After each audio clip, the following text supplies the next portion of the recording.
Bonjour Bolo, Jumbo, Asikwe, hello à tous et bienvenue sur Elam Recap, le magazine de la rédaction qui passe en revue les faits marquants de l'actualité africaine de la semaine. Ce fut une semaine extrêmement mouvementée et ensemble nous allons essayer de revenir sur ces différents événements justement. Une semaine marquée par le coup d'État en Guinée-Conakry, une semaine hélas marquée par le décès d'Amoubé Mévégué, journaliste et animateur camerounais. Elam Recap 45, c'est parti. Bébé, toi-même, tu kiffes ma ligne. Dans les débuts du boom bam bim. Mais c'est toi qui jigue ma vie. Le répé, moi j'aime ta fille. Au départ, on était bien loin. Là, mon vin tout m'a dans le casse. C'était l'information principale de la journée du dimanche 5 septembre en Guinée-Conakry. Alpha Condé, président depuis 2010 et jadis opposant historique, il a été renversé par des éléments d'une force spéciale qu'il avait lui-même créée pour assurer sa sécurité. À la tête de cette force, le colonel Mamadi Doumbouya. Alpha Condé affichait sa sérénité et pour lui, il ne devait jamais avoir de coup d'État en Guinée.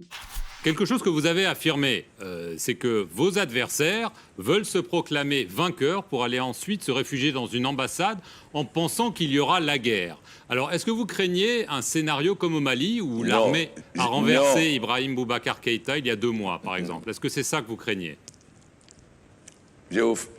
Je vous ferai remarquer qu'il n'y a jamais eu de coup d'État en Guinée. L'armée a pris le pouvoir après la mort du président Sékou Touré. Ensuite, l'armée a pris le pouvoir après la mort du président Conté. La Guinée n'a jamais eu de rébellion, il n'y a jamais eu de guerre civile, il n'y a jamais eu de coup d'État. Et puis quand je suis réformé, je suis venu demander au général Clément Bolé la réforme que nous avons faite de l'armée. Aujourd'hui, nous avons une armée républicaine et ça fait 4 ans que nous sommes à Kidal. Nous sommes au 5e bataillon.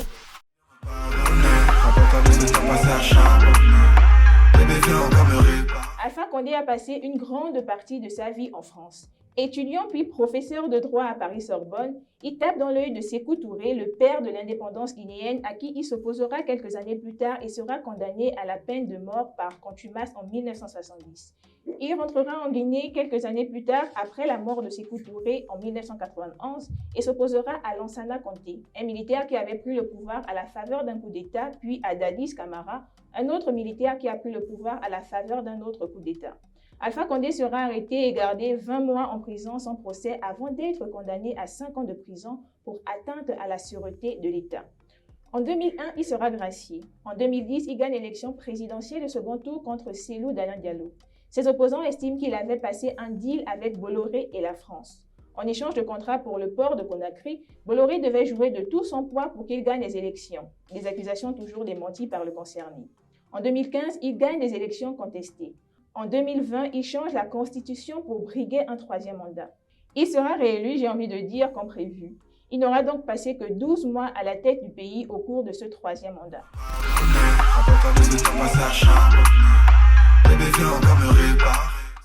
Le rappeur Jay Polly est mort à l'hôpital alors qu'il était depuis plusieurs semaines en détention. Son procès pour usage de stupéfiants avait été fixé au 2 décembre.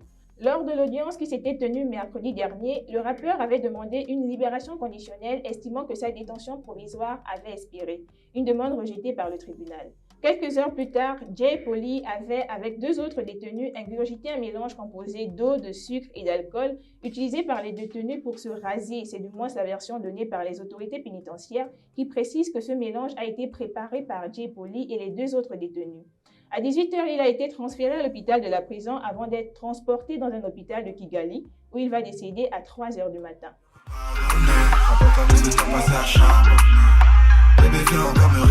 En effet, c'est du chanteur gospel Kizito Mihigo. En avril 2014, il avait été arrêté après la sortie d'une chanson qui mettait en cause les dirigeants actuels du pays, dont le président Paul Kagame dans le génocide de 1994. En février 2015, il a été condamné à 10 ans de prison pour conspiration.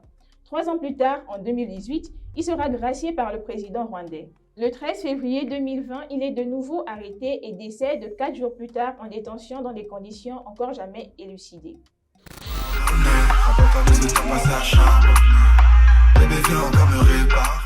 Le producteur, le coproducteur et 4 acteurs ont été arrêtés pour diffusion d'images jugées choquantes et outrage public. 2 ans de prison ferme pour le producteur, 1 an pour le coproducteur et 4 acteurs. C'est ce qu'a requis le parquet le 27 août contre l'équipe de la web-série amateur Cirque Noir qui fait polémique au Sénégal. Les raisons. Diffusion d'images contraires aux bonnes mœurs et outrages publics. À l'origine de ce feuilleton judiciaire et médiatique, la bande-annonce de la série dans les extraits. Une femme qui se dénude, 2 amants cachés par un drap filmé lors d'un rapport sexuel, un langage cru, ont aussitôt suscité la controverse au sein d'une société sénégalaise à 95% musulmane. Dans son réquisitoire, le procureur a reproché aux prévenus d'avoir provoqué volontairement le buzz avec des images choquantes afin de monétiser leurs vidéos sur YouTube et gagner de l'argent. Quelques jours seulement après avoir été citée dans une affaire de vol l'impliquant, Colette Eyanga Vongo a été interpellée non loin de son village au Cameroun. C'est assurément une bonne nouvelle pour l'ambassadrice du Cameroun au Gabon. La dame de ménage affirme toutefois n'avoir volé que 6 millions de francs et non pas 600. Interrogée sur la provenance d'une telle somme qu'elle garde à son domicile, elle dira que cette somme était allouée à l'achat de mobilier pour la résidence diplomatique. La semaine a également été marquée, comme je le disais en titre, par le décès d'Amobé Mévégué. L'homme de médias est décédé à 52 ans des suites du Covid-19. Ironie du sort, il perdait sa maman la semaine précédant son décès. Amobé Mévégué était très attaché à l'Afrique, son continent et à ses racines. Il refusait son prénom Alain par souci d'originalité. Elam TV adresse ses condoléances à sa famille et toutes ces personnes qui l'ont connu et aimé. Une autre affaire de décès sur le continent, celui du père de l'artiste Tiwa Savage et qui s'est déroulé pas comme on en voit souvent.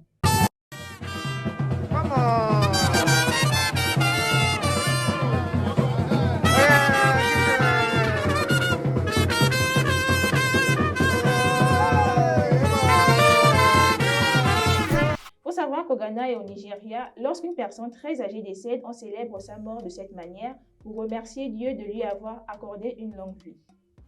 C'était tout pour ce qui était ma dernière émission Elam Recap. J'espère que vous m'avez apprécié et avez apprécié ces moments passés ensemble. D'ici là, portez-vous bien. Bonsoir. Maman t'aborde du 4 matin. Quand le cité 4 copines. Je suis là-bas, j'ai qu'un seul spin. Lâche pas le cœur, on ne marche pas. Fais-le, viens me parler.